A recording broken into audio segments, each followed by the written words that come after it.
Alo, bună Bă, unul seara, a băgat în... Să rămână, doamnă, Titulescu cu doctor Felix, doamnă, urmărire de mașini, cu focuri de armă, cu...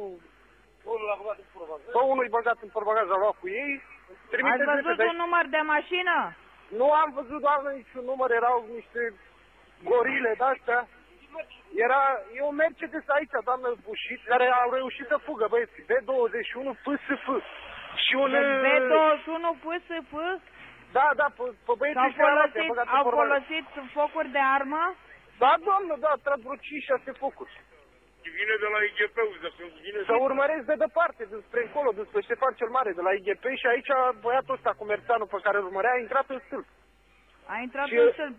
Așa. Da, și s-a dat jos de mașină, a fugit și l-a prins băieții ăla care l-a legat cu BMW-ul. Un BMW X5 avea. Și aia cu BMW-ul X5 s-a dat jos, l-a bătut, a tras în el cu pistolul și l-a luat și l-a băgat în portbagaj cu unul. Și unul a reușit să fugă pe Titulescu spre Banu Manta acolo.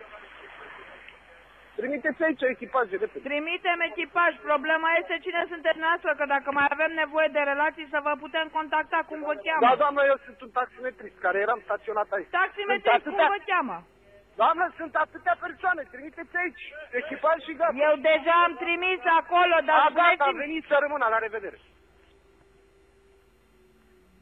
Sectorul 1 ați recepționat? Da. Da, ați trimis și noastră. Să trimiți de la BPR? Da.